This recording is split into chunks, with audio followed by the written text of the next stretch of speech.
भगदड़ मच गई है, डर और दहशत का माहौल है, आतंकियों में भगदड़ मच गई है। जो जानकारी हमें मिल रही है, अफरा तफरी का माहौल है क्योंकि आतंकी कैंप खाली कराए गए हैं।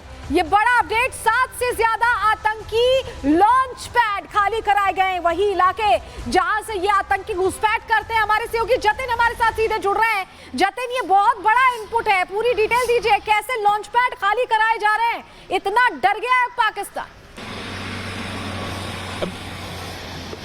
बिल्कुल, देखिए, जैसे भारत ने बदला लेने की बात की, सबको यही सता रहा था कि कब भारत सर्जिकल स्ट्राइक करेगा। लेकिन भारत के कह देने भर से पीओके में अब ऐसी तस्वीरें सामने आ रही है जहां पर जो लॉन्च पैड बनाए गए थे, जिनको पाकिस्तान आर्मी शय देती थी, वो लॉन्च पैड अब खाली होने लगे हैं। जानकारी जो मिल रही है, 7 ऐसे लॉन्च पैड खाली किए गए हैं। और इस लॉन्च पैड में कौन रह रहा था? इसमें आतंकी रह रहे थे। इसमें जैश और लश्कर के जुड़े जो आतंकी थे, लश्कर ए तोयबा से जुड़े आतंकी थे, वो रह रहे थे। यह भी जानकारी मिल रही है कि ये लॉन्च पैड दरअसल एक घर नुमा जगह पर बने हुए थे। जैसे आप किसी घर में जाएंगे तो आपको लगेगा कि एक परिवार यहां पर रहता है, लेकिन परिवार की सूरत में वहां पर आतंकी रह रहे थे। तमाम, चाहे वो बेड हो, खाने पीने का सामान हो, बाकायदा किचन भी सेटअप किया गया था। जो सोर्सेस हमें जानकारी मिल रही है कि 7 लॉन्च पैड इस तरीके से खाली किए जा चुके हैं। और ये वो लॉन्च पैड थे जो कि लश्कर के आतंकियों से भरे हुए थे। ये भी जानकारी मिल रही है कि इस लॉन्च पैड में जो आतंकी थे, उनको जो ट्रेनिंग दी गई थी, वो बलूचिस्तान में जो कैंप जो पाकिस्तान सेना चला रही थी, वहां पर इन सबको ट्रेनिंग दी गई थी। जिसके बाद उन्हें पीओके के इस लॉन्च पैड पर लाया गया और मौका देखने पर इनको भारत की सीमाओं से पार कराकर भारत में भेजा जाता है और उसके बाद आतंकी गतिविधियों में इन सबका इस्तेमाल किया जाता है। लेकिन जिस तरीके से भारत ने बदला लेने की बात की, पहलगाम में जो आतंकी हमला हुआ, उसके बाद प्रधानमंत्री नरेंद्र मोदी ने, चाहे वो आर्मी हो, नेवी हो, एयरफोर्स हो, हर किसी को अलर्ट मोड पर रखा। और जो तस्वीरें आ रही थी, मैं आपको लगातार बता रहा था कि पहलगाम में जिस तरीके से वायुसेना युद्ध अभ्यास कर रही थी, हर किसी को यह डर था किसी भी समय एयर स्ट्राइक हो सकती है। लेकिन इससे पहले ही आतंकियों में किस तरीके से भगदड़ है, वो पीओके में साफ तौर पर देखने को मिल रहा है, जहां से 7 ऐसे लॉन्च पैड, बड़ी जानकारी, 7 ऐसे लॉन्च पैड जो हैं वो अब खाली कर दिए गए हैं। और जो आतंकी हैं उस लॉन्च पैड को छोड़कर पीछे की तरफ जा रहे हैं। तो दो चीजें इसमें एक बात से बिल्कुल क्लियर है कि किस तरीके से पाकिस्तान आर्मी, आईएसआई मिलके पीओके के अंदर जो आतंकियों को शय देना, वहां पर ट्रेन करना और उसके बाद भारत में घुसपैठ कराने की जो उनकी कॉन्स्पिरेसी थी, वो अब कहीं ना कहीं मिट्टी में मिलती हुई नजर आ रही है। और भारतीय सेना, ठीक है जतिन, आप बता रहे हैं कि 7 ऐसे लॉन्च पैड्स हैं जो खाली कराए गए हैं। लेकिन पहलगाम हमले के बाद जांच क्योंकि एनआईए को सौंपी गई है, तो अब तक क्या हुआ है आप ये जान लीजिए। पहलगाम हमले के बाद एनआईए जांच संभाल रही है और एनआईए की एक टीम घायलों के बयान दर्ज कर रही है, दूसरी टीम चश्मदीदों के बयान दर्ज कर रही है, उनसे पूछताछ कर रही है। बयानों के जरिए दरअसल क्या हो रहा है, हादसे की क्लोनिंग की कोशिश हो रही, मैच कराई जा रही है चीजें। आतंकियों के आने जाने के प्लान भी जानने की कोशिश की जा रही है, जिससे हर जानकारी मिल पाए कि कैसे वो एंटर किए, कैसे उन्होंने पूरा ऑपरेशन किया, और इसको क्लोनिंग करा के मैच कराया जा रहा है। लेकिन आपको बताएं कि एक और तस्वीर, एक ताजा तस्वीर जो आपको अब दिखाने जा रहे हैं टेररिस्ट अटैक की, जो सामने आई है। सबसे पहले वो तस्वीर देखिए, क्योंकि इस तस्वीर में खुलकर दिखाई दे रहा है कि कैसे ये आतंकी अंधाधुंध बिना देखे समझे फायर कर रहे हैं। सबसे पहली तस्वीरें देखिए, ये वो लोग हैं जो बचकर जाने की कोशिश कर रहे हैं। आपको सुनवा रहे हैं उस वक्त क्या चल रहा था।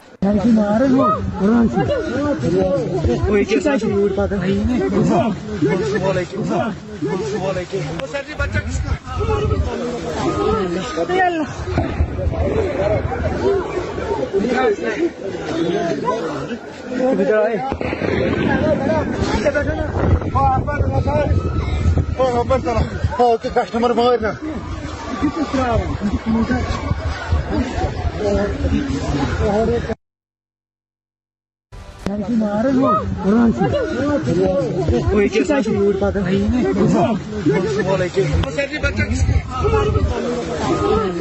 देख रहे हैं, ये उस समय का तस्वीर है, उस समय का वीडियो है, 22 अप्रैल की, जब वो घटना हुई। उस दौरान कैसी बदहवासी थी। जो लोग वहां थे वो किसी तरह एक कोने में छिपे हुए थे। उन्हीं में से किसी एक के फोन का ये वीडियो है, क्योंकि वो बचने की कोशिश कर रहे थे। उस समय हालात ऐसे थे कि आतंकी जिसे देख रहे थे उसका धर्म पूछ रहे थे और उसे गोली मार दे रहे थे। उस समय बदहवासी में किस तरह के हालात थे, ये आप तस्वीर देख रहे हैं। और हमारे साथ हमारे सहयोगी गुरसिमरन लगातार जुड़े हुए हैं। गुरसिमरन, ये नई तस्वीर बता रही है कि कैसा आलम था उस वक्त, किस तरह की बदहवासी थी, लोगों में उन्हें समझ नहीं आ रहा था कि हो क्या रहा है।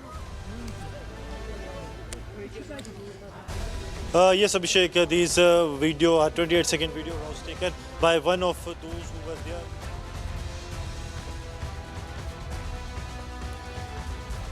और वीडियो में गोलियों की आवाज सुनाई दे रही है। गुरसिमरन से हम संपर्क कर रहे हैं, लेकिन सुमित झा भी हमारे साथ जुड़ गए हैं। सुमित, ये जो तस्वीरें सामने आ रही हैं, इसमें गोलियां गूंज रही हैं, वहां जो लोग बैठे हैं वो घबराए हुए, उन्हें समझ नहीं आ रहा कि वो कैसे क्या करें। अब बिल्कुल, और वो भयावह है ये दृश्य। जो भी देखता है उसे आप समझिए कि वो दिल झकझोरने वाली तस्वीर है। पूरा देश दहल गया जब ये तस्वीरें देखी, और इस तरह की तस्वीरें यकीनन न सिर्फ दर्द और पीड़ा से भर देती है बल्कि गुस्सा से भी भर देती है तस्वीरें। और गुस्से में अब बदले की आग, ये पूरा देश कह रहा है कि इंतकाम चाहिए। मैं जिस जगह पर खड़ा हूं, दरअसल खून बहाने वालों को अब एक बूंद पानी नहीं मिलेगा। वो कैसे, जरा हम समझाते हैं एक बार फिर से। हरिके डैम, मेरे पीछे ये हरिके डैम आप देख सकते हैं, और डैम का जो इलाका, ये जो पानी है वो ठहरा हुआ पानी है, क्योंकि उधर जो गेट है, जो मेरे पीछे आप देख सकते हैं, गेट जरा दिखाइए, गेट वो बंद कर दिया गया है।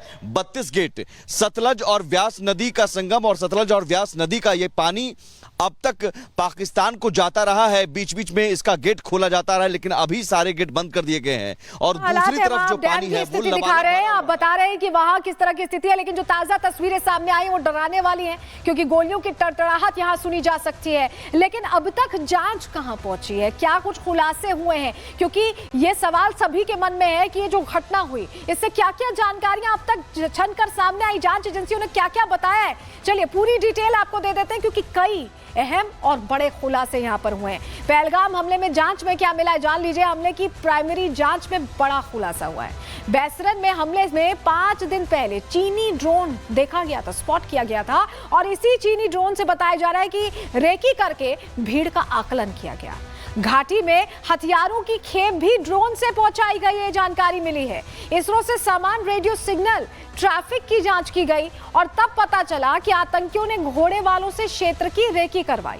स्थानीय वेशभूषा, लोकल आईडी कार्ड का इस्तेमाल करके ये उनके बीच पहुंच गए। आतंकियों ने चीनी सैटेलाइट फोन का भी यूज किया है, सैटेलाइट फोन से संपर्क में थे पाकिस्तानी आकाओं से। आतंकियों ने चाइनीज ऐप का भी इस्तेमाल किया, और कुछ स्थानीय लोगों के मोबाइल फोन इन्होंने छीन लिए थे जिनका ये इस्तेमाल कर रहे थे। हमले के बाद आतंकी बैसरन से घने जंगलों में चले गए।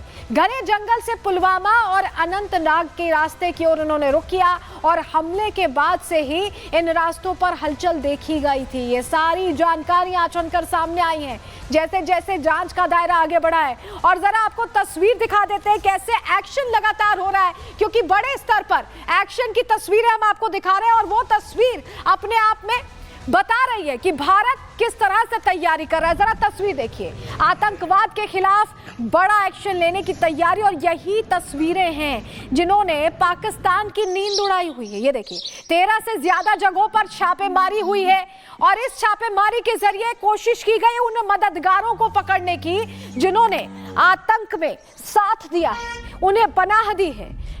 ये उन लोगों को ट्रैक डाउन करने की तस्वीरें हैं। जम्मू कश्मीर में 22 इलाके बताए जा रहे हैं जहां सुरक्षा बलों ने छापेमारी की है।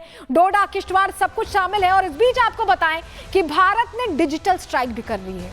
आप सोचिए, वाटर स्ट्राइक तो की ही थी, डिजिटल स्ट्राइक कैसे की है? क्योंकि बहुत से ऐसे चैनल जो भारत के खिलाफ प्रोपेगेंडा चला रहे थे उन्हें बैन कर दिया गया है। ये देखिए, आपको पूरी लिस्ट हम बता रहे हैं। Irshad TV, Samaa TV, ARY news, Bol news, Raftaar, the Pakistan reference, Geo news, Samaa sport, GNN, Uzair cricket, Umar Cheema exclusive, Asma Shirazi, Muneef Fariq, Suno news, राजी नाम, ये तमाम जो चैनल्स थे, यूट्यूब चैनल्स, वो भारत के खिलाफ फेक प्रोपेगेंडा फैला रहे थे, गलत खबर फैला रहे थे। और ऐसे में वाटर स्ट्राइक के बाद अगला स्टेप जो भारत ने लिया है वो डिजिटल स्ट्राइक का लिया है, जो क्लियर मैसेजिंग है कि इस तरह के प्रोपेगेंडा जो फैलाने की कोशिश करेगा उसे बर्दाश्त नहीं किया जाएगा। और इसको लेकर बड़ी बात आपको बताएं कि ये फैसला लिए जाने के साथ ही अगर आप अब इन चैनल्स को खोलने की कोशिश करेंगे तो आपको सीधे सीधे बताया जाएगा कि ये चैनल यहां भारत में नहीं खुल सकते हैं। और ये बड़ी स्ट्राइक है, और हरदीप पुरी केंद्रीय मंत्री इसको लेकर बड़ी बात कह चुके हैं, वो हम आपको सुनवाएंगे। लेकिन सुमित हमारे सहयोगी हमारे साथ जुड़े हुए हैं ग्राउंड जीरो से, उनका रुख कर रहे हैं। सुमित, ये तमाम जो चैनल्स थे ये फेक प्रोपेगेंडा फैलाते थे, अलग अलग बातें करते थे सुमित चौधरी, और ऐसे में अब ये जो है बंद कर दिया गया वाटर स्ट्राइक के बाद डिजिटल स्ट्राइक। देखिए लगातार, क्योंकि इनका एक बहुत बड़ा फैन बेस, इनके बहुत बड़े जो सब्सक्राइबर्स हैं वो भारत में थे और इसका जो इस्तेमाल है वो भारत के खिलाफ ही प्रोपेगेंडा फैलाने में, जो हेट प्रोपेगेंडा है उसे फैलाने में किया जा रहा था, भारत के खिलाफ किया जा रहा था। सबसे बड़ी बात यह है कि तकरीबन 60 मिलियन के करीब इनके जो है सब्सक्राइबर थे, जिसका पूरी तरीके से अब कमर यहाँ पर भारत ने तोड़कर जो है पूरी तरह से उन सब्सक्राइबर्स को, उन चैनल्स को जो है एक पूरा पार्ट